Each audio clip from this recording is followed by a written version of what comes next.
So, John, thank you so much for your time today. It's really a privilege for us to have a direct conversation with yourself as a head of a top independent school in the UK.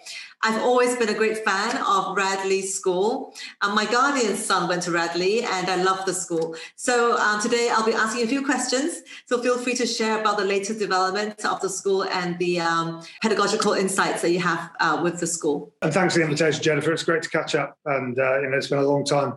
We all know why. It's been a long time since I've been in Hong Kong. So it's great to sort of catch up with friends, see a friendly face, and look forward to seeing you in person in Hong Kong soon, I hope. Thank you. So John, last year has been a very unconventional year for everyone and really must have been such a big challenge to schools, especially boarding schools in the UK. So what kind of strategies did you put in place to the extent possible, ensure safety of the students? Yeah, in one sense, it has been a tough year. It's been a challenging year. And I think there are good things that have come out of it. I'm sure we'll come on to those as well. But you're right, it has been challenging. I guess the first and foremost thing for us has been to try and run a school as normally as possible. Obviously, that's what we want to do. But at the same time, make sure that the safety, welfare, health of the pupils and the staff has been protected as much as we can. So we've tried to balance those two principles all the way along. On the second, I guess there's lots of things we've put in place. Obviously, we've had strict social distancing rules. We've separated the school up into bubbles. We took the view that boarding houses were too big a bubble, so we've tried to separate social, what we call boarding houses, socials in year groups. So in one sense, we've had 54 bubbles in the school of about 14 or 15 boys each. As far as we can, and obviously you have to be pragmatic about that to a degree as you try to run a school, but we've managed to protect that. Obviously face coverings have been important, testing has been important, making sure we know exactly where every boy is at each point, so if there has been the odd positive test, we've been able to track and trace quickly and isolate effectively. And although I would say it, I guess I look back at the year, I think we've done pretty well.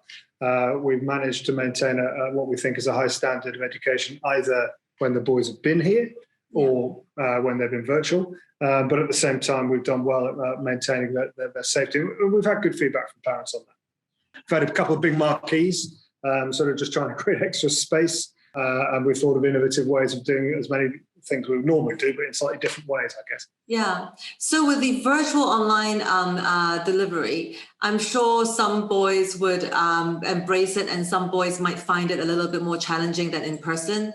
Have you seen any gaps in their learning? And if so, any policies or strategies in place to help them bridge? Yeah, I mean, again, I'd say there have been some positives. It's been quite interesting that in virtual learning, a couple of things I'd say. I think some boys have actually found it suits their learning style. So I think there's been an element in which perhaps a little bit more time, a little bit more freedom for the boys than when they're here. It's actually brought out the best in some of them. So we've actually seen a little bit more independence from some boys. I think we've seen a little bit more creativity from some boys as they perhaps had a little bit more time and space to focus on some of those things. But you're right, at the same time, some boys have found it tough. And I think the key for us has been what is at the heart of Radley all the time, which is individual monitoring.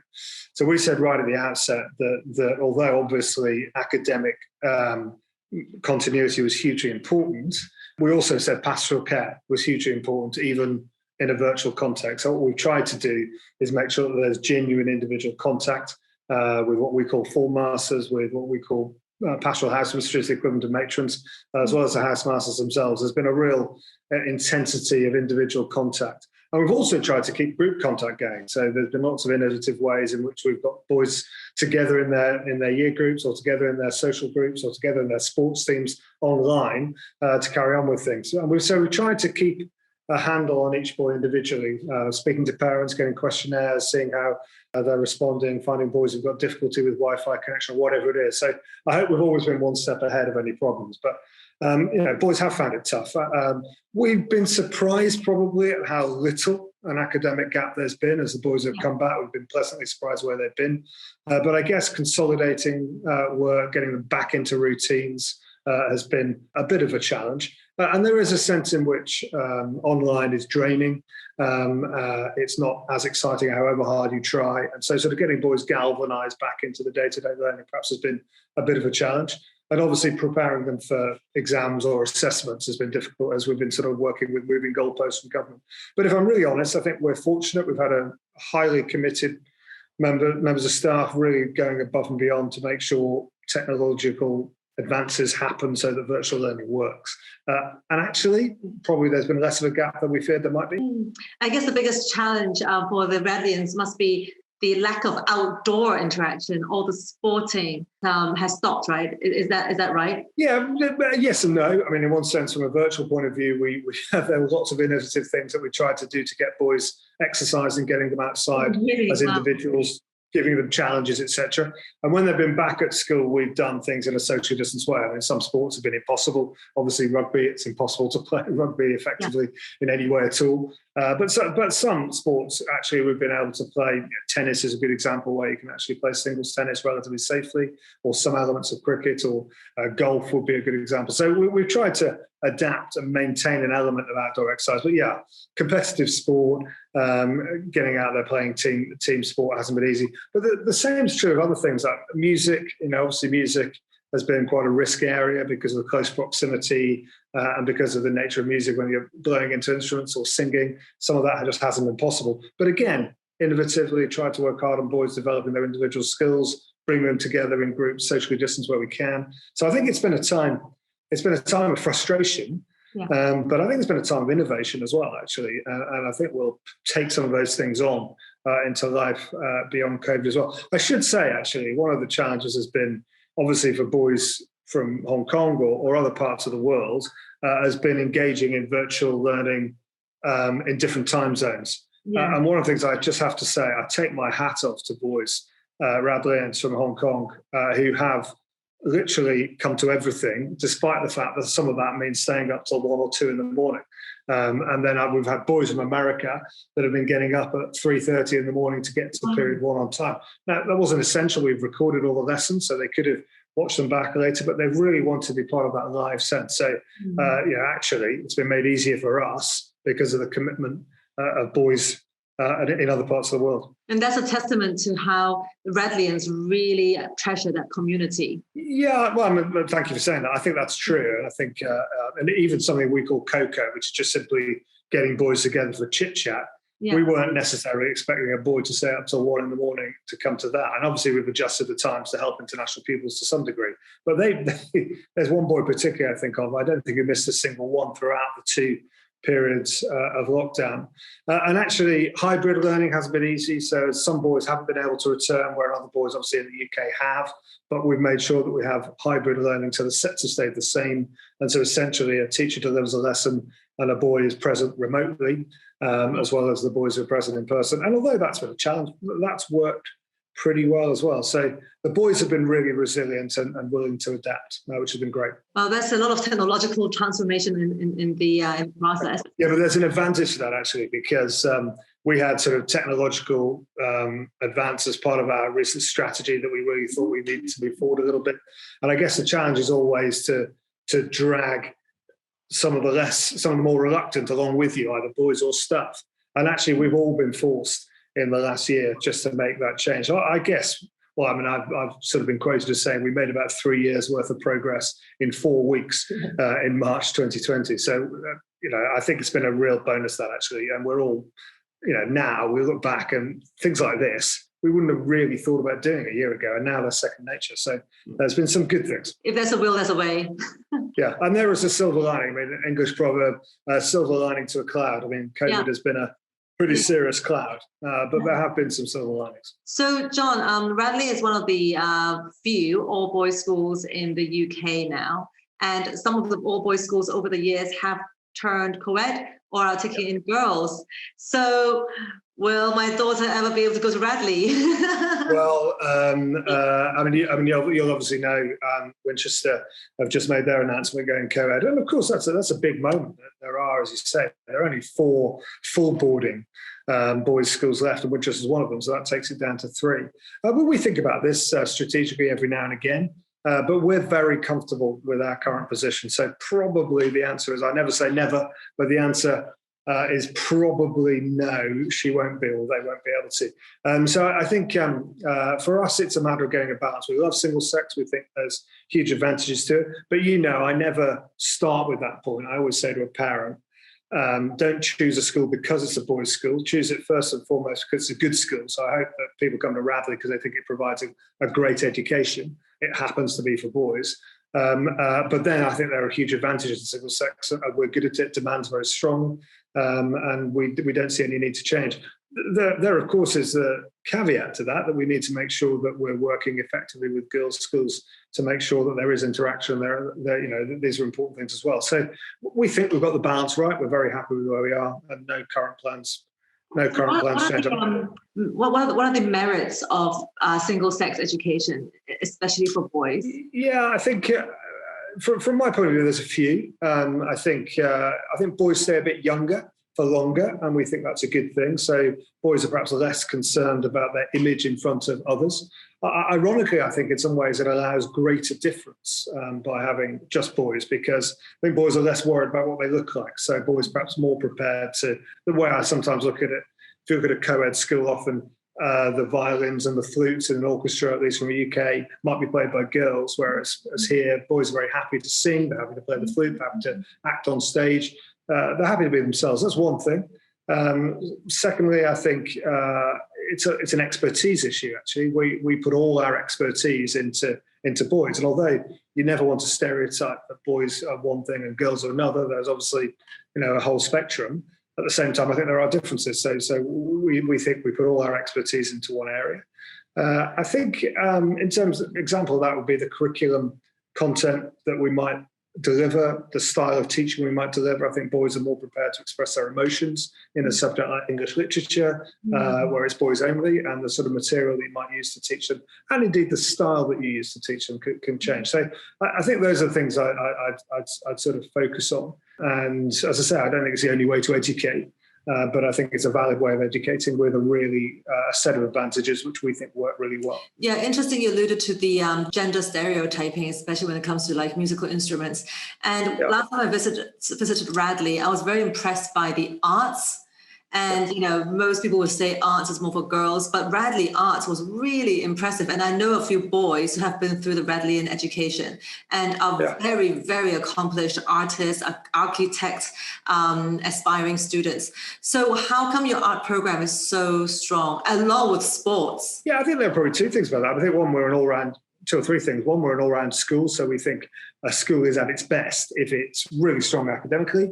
And obviously that's the core, but at the same time as an all-round school which emphasises everything, and we don't make any bones about it. We try to be really good at everything that we do, so we think it's a good place for boys to be, where if you're a sportsman, you're surrounded by a boy who's really good at art, or if you're a musician, you're surrounded by somebody who's really good on the stage, or if you're an academic by a sport, whatever. So I think that's a factor. I think art, it's interesting you mentioned that, and it's just so core to what we are and do. It's just a beautiful place, Radley, and as you go around the buildings, there's art all over the place. And you can see you can see two bits of art behind me, both of which are done by boys. It's just naturally part of what we are. But I think also the art has been built into the college, into the very foundation, actually. So our founders, we've been around 175th anniversary next year.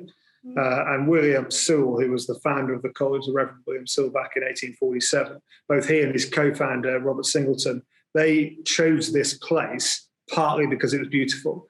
And they had at the very heart of their vision for a school, the aesthetic. So that idea of arts and drama has always been right at the heart of what Radley's been about. So I guess it's part of our DNA. As you say, it's part of the single sex. It's a lot easier. And we almost don't notice how good it is, because when you mention it, we're really proud of what we do in that area. Yeah, very organic, very natural. Yeah. So, John, parents in Hong Kong tend to be quite pragmatic when it comes to choosing independent schools in the UK, or choosing schools in general. They feel that boarding school is really a stepping stone into universities. And in Hong Kong, we've been hearing some news about, especially the top institutions, increasingly prioritizing or increasing their intake from state schools. Is that true? And also, how does that impact independent schools, university destinations? And do you think that will be a prolonged impact? Yeah, it's obviously it's a big issue, and it's quite a complex topic. But I should start with the sort of, and there are some challenges there, but I'll start with the positive, because I think sometimes the the media and the messaging doesn't always come across. It sort of focuses on the interesting and controversial bits rather than the sort of core.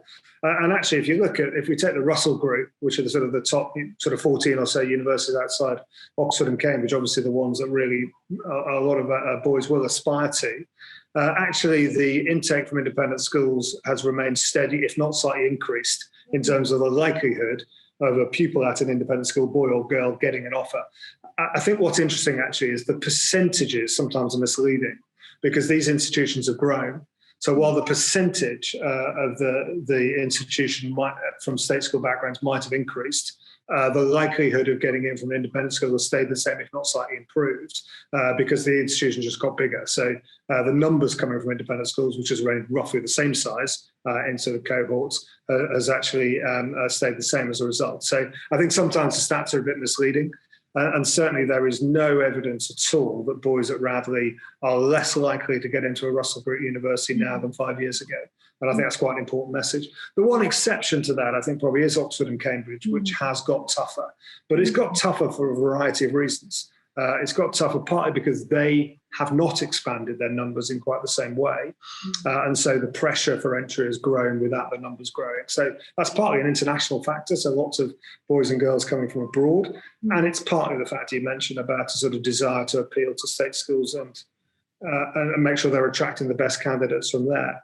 I mean, I speak as somebody who went to a state school, and I went to Oxford, and in some ways I would applaud Oxford and Cambridge if they're just simply looking for the best students. Where it sometimes gets a bit worrying is if that does feel like it's a quota that's driven by numbers rather than people. So I think it would be only fair to say it is probably tougher now to get into Oxford and Cambridge than it used to be. That's true for all schools. But I think that's massively outweighed by the advantages that you get in pursuit of that goal by coming to a school like ours. For Russell Group universities, I think it's still a massive advantage being here. So it's a complex topic. I hope that sort of gives a balanced answer. Yeah, very, very objective viewpoint. So beyond this trend that we have been reading about on the news, another thought is about the Brexit, the impacts of Brexit. I think it's been overtaken a little bit over the year by COVID, but now that Brexit is actually done and dusted, finally, what do you see any impact on tertiary education and then in turn secondary education? It's difficult to tell yet. I think probably is the honest answer. And you're right that it's all now mixed up with COVID, so nobody knows whether to blame COVID or Brexit. But I think fairly minimal. I think you could argue there's been sort of some things that might work against, some things that might work in favour. I think actually from an international perspective, it sort of creates a slightly more level playing field.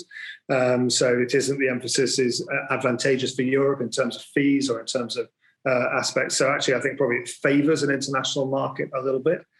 Equally, there might be a little bit concern about academic cooperation and collaboration in the short term, perhaps between European universities and British universities. And it's probably a little bit more difficult for Europeans to get to UK universities and vice versa than it was. I don't know if you heard, but there's something called the Erasmus scheme, for example, which is a scheme whereby students could spend part of their degree course at other universities in Europe. And that's a great scheme. That's gone. But equally, they're going to replace that with an equivalent which includes worldwide universities. So I think over time, the opportunities will increase. In terms of the impact on secondary, I'm not sure there's any. In fact, actually, interestingly, we've seen an increase this year of interest from European countries, either for coming for a year, which sometimes boys from European countries would like to do, or actually coming either for the 2 years of the sixth form or the full 5 years. So we don't see any obvious impact on us at all. But as I say, it is early days. But I would be optimistic that once it all settles down, I think actually it could even be a good thing rather than a bad thing. Right. So for Radley, I know the school had traditionally been quite focused on local recruitment or alumni children going back to Radley. But since your headship, you have actively pushed for a more globalized vision towards the school. How's that going, and what's your strategic vision going forward? Yeah, so I've been here, as you know, this is my 7th year, amazingly. It's my 7th year at the college. Really? And when I came, it was it was probably an issue of agreement. It wasn't as if I came in and imposed a new strategy. It was very much agreement, probably from all stakeholders, that the danger for Radley was that it had been so successful that it didn't need to worry or think about, doing things differently if it didn't want to. But the danger of that is it leads to complacency. And one element of that was just a feeling that perhaps what was very suitably traditionally English boarding school with limited international pupils just didn't feel quite right for the 21st century.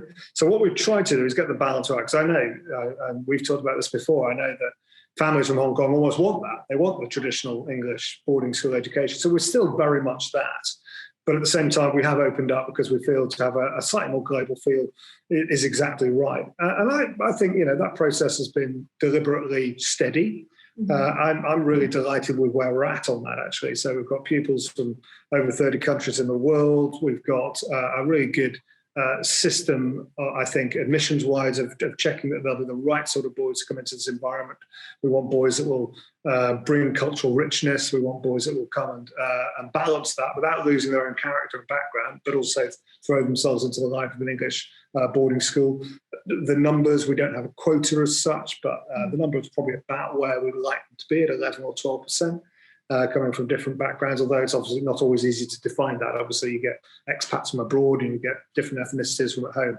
But no, we're really pleased. And I think the real mark of that is that those boys just seem to be, very happy. The last time I was in Hong Kong meeting a set of Radley parents from Hong Kong, they were just, really pleased, I think, with the way in which their boys were both settling into an English school, but also maintaining their culture and their ethnicity in terms of their identity. So I probably would say this on the head, and it's my strategy, but I think we're in a pretty good place. And I think we've probably got to where we want to get to. So I don't think we would see a massive expansion of that. I think that's roughly the right numbers. And so we're pleased with where we are on that. I mean, a couple of things about our strategy moving forward. I mean, we've got a great relationship with Arch, just to bring up to 1 year, maybe 1 every 2 years, a boy from a disadvantaged background in Hong Kong or I guess mainland China, but it's been Hong Kong so far, to the school that would otherwise not be able to come. And we wanted that because it was a reflection of what we're doing here at base. So we're very passionate about opening up opportunities to boys from backgrounds who wouldn't otherwise be able to come. And that's part of the same thing. And just as international diversity enriches the place, so does socioeconomic diversity. So, I mean, we've had, absolutely fantastic boy come through that. We've got another one coming this September. Yes. It's been great to work with Arch on that. Really great feedback from the students. They feel that going to Radley is such a great community. They feel they can get involved, and very inclusive environment as well. Well, without embarrassing about naming him, the guy who's come on a full awards, collectively, we took a bit of a punt on him because he was a quiet, quite shy boy, but he obviously had some talent and some keenness. He's been amazing how well he's done in all sorts of areas of life as well. So his music particularly has come on fantastically. He's a very bright boy and does very well as well. So it's been a great success. And I think I'm pleased about that because in some ways it mixes the two things we've been trying to do, give opportunities to boys who otherwise wouldn't have them, and broaden sort of the demographic base as well internationally. So it's been a good example. And then seeing that transformation must be so rewarding as well. Yeah, I mean, I think in one way, one of the things I sort of want to say to people is you don't want to see it day to day. I didn't want it to be a radical change that was sort of happening overnight, but actually over a 7-year period, you look back and you think, actually, all the traditions are still there and the sort of the core of the place is still the same, but actually we have moved.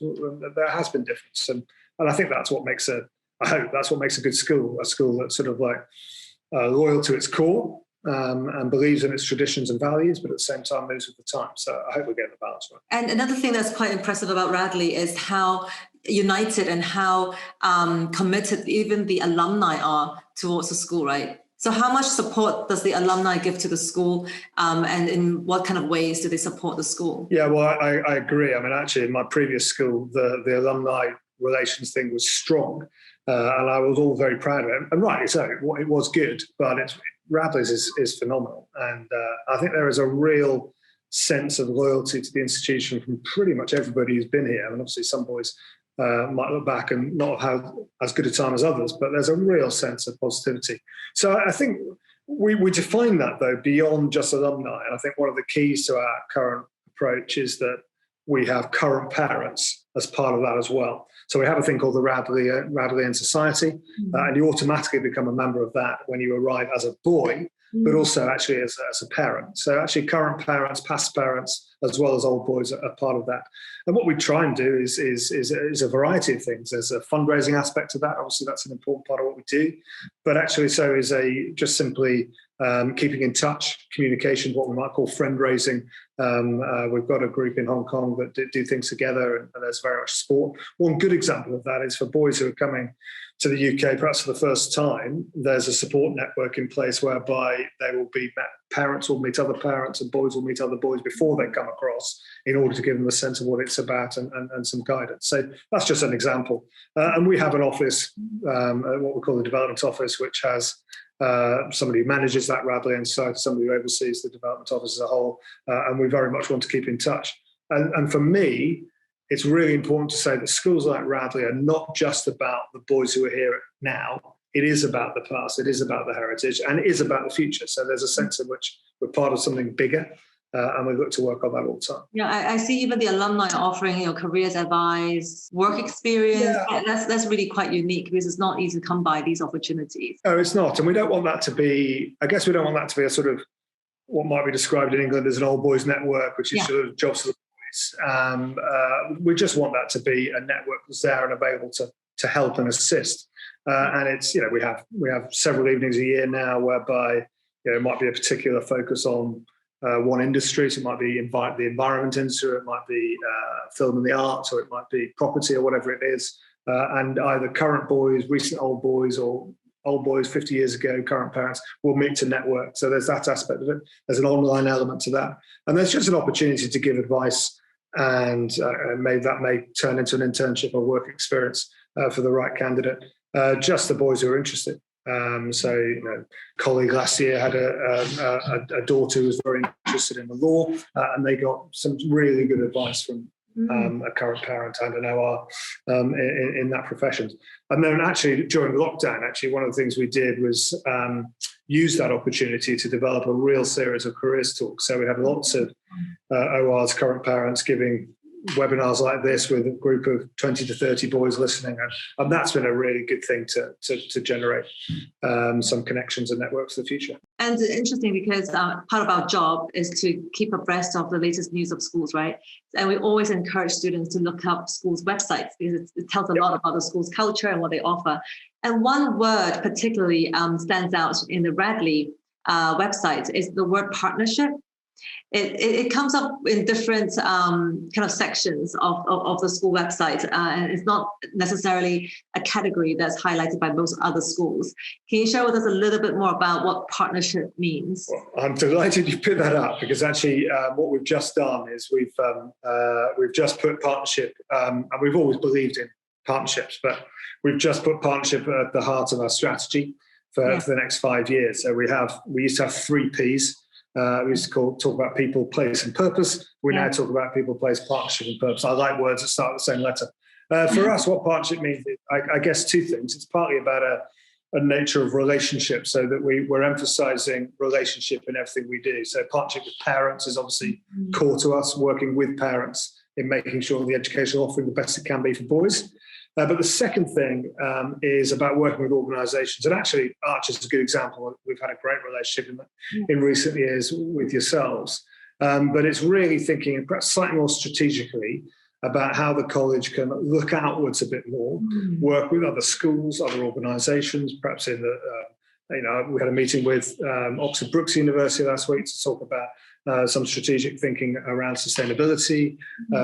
We've got a relationship with 2 state schools that we're really building to try and work on things. We've got a relationship with a group of schools in Abingdon. We've got relationships with Oxford University itself, et cetera, et cetera. And just thinking about how can we benefit the boys by getting them to engage more with the world in which we live, both local, national, international. And equally, as we do that, use our resources and our expertise to bring benefit and help to others. So it's always been done by us, but now it's right at the heart of our strategic thinking is. And so interesting you mentioned about sustainability.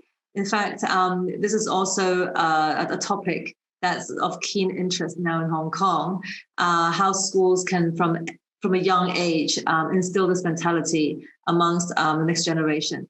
So what are you doing with regards to sustainability, and how are you integrating that into the curriculum? Yeah, I think it's an interesting point, because it's illustrative of both Radley's success, but also in one sense our failure. A good example of this, literally yesterday, I had a meeting with the person who heads this up for us, the estates bursar, and he was talking about a conversation he'd had with a member of staff who had written to him, challenging him, saying, why don't we do this, and this? And he'd written back and saying, we do this, and this. But I think what we haven't done is communicate that effectively. So now working again on a strategy, particularly linked with our 175 anniversary, actually, we want sustainability to be at the heart of that as we plan for the future. So sort of we will be producing a sort of clearer, more defined strategy in this space over the next 12 months or so. And it ranges. And I think often real commitment to sustainability is about boring things. So it's not always sort of trendy, it's about energy use. It's about food waste. For us, we're lucky enough to live on a beautiful site, and we're looking at a major tree planting. Again, particularly with the anniversary, major tree planting element to what we do, and possibly go further in renewable energy. So perhaps to review our practice day by day with things like trips that we take, and offsetting the carbon, that sort of thing. So quite a lot of big piece things. It's also getting boys engaged in that and taking it seriously. And it's also seeing it as part of governance with things like investment strategy and things like that as well. In terms of the curriculum, it's built in to the core curriculum, particularly obviously in subjects like geography, but in other areas as well.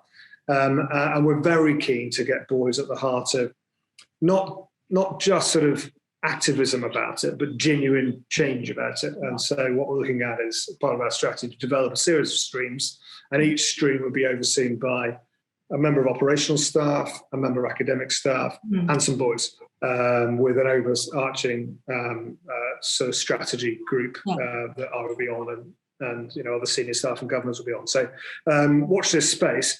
But interestingly, probably not many people know that we have a ground source heat pump operation for one of our major new buildings, which actually is quite innovative, but we just haven't told anybody about it. Oh, wow.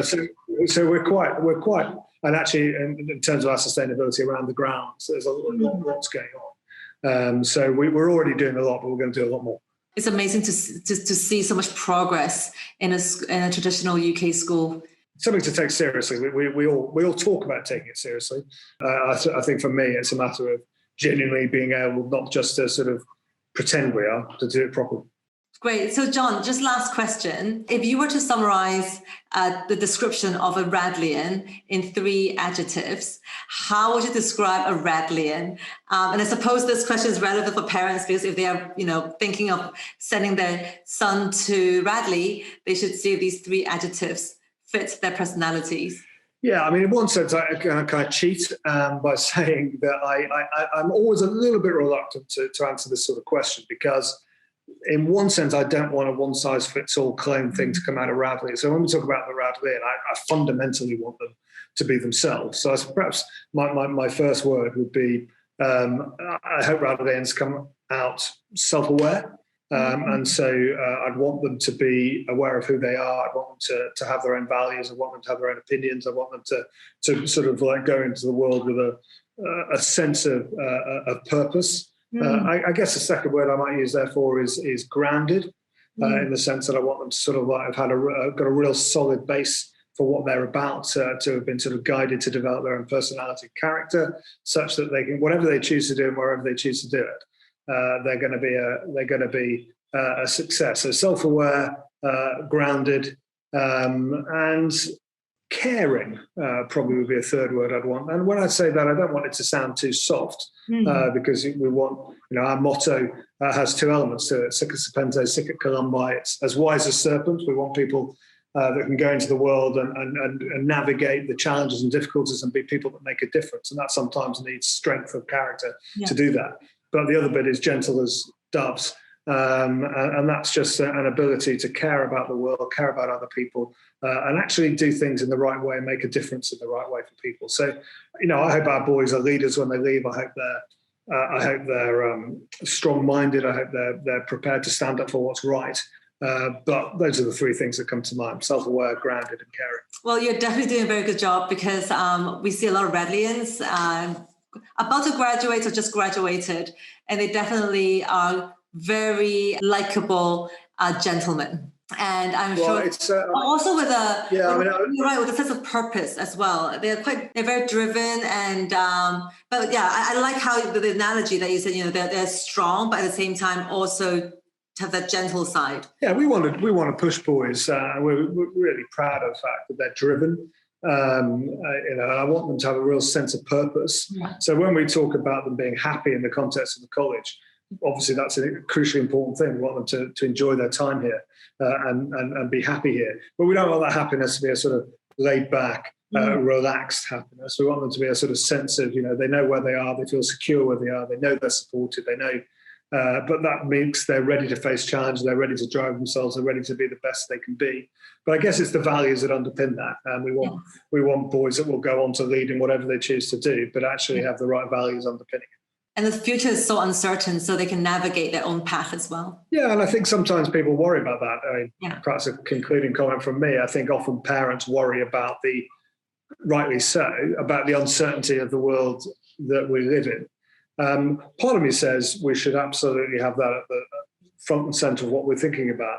But at the same time, I also say that the same values that have always made people successful in life are still the same values. Yeah. So I think if people that are prepared to engage with other people but have their own perspective, they're strong-minded with good values, able to collaborate, able to imagine, able to create, able to be positive and optimistic. Actually, to be honest, they're the same characteristics that are always made for success. So in some ways, we carry on doing what we've always done, but obviously adapting it in new context. Perfect. Well, John, I know you're very busy, and it's been an amazing chit chat, and you're so eloquent in putting your thoughts without such an impromptu way. And thank you so much for your sharing. Jennifer, it's always lovely to chat, and and always lovely to support what you're doing. We've really valued our relationship, Arch, you know that, and I look forward to being back there soon. Yes, Nick, whenever the borders open, we should happily welcome you to Hong Kong. Well, let's hope later this year, but who knows? But as soon as we can, it'd be great. Yeah. And likewise, whenever you're over here, come and see us again. Yeah, we'll see who jumps on the plane fastest when the borders open. Okay, thank you so much, John, and take care. No problem. All the best. Lovely to see you. You too. Bye. Bye.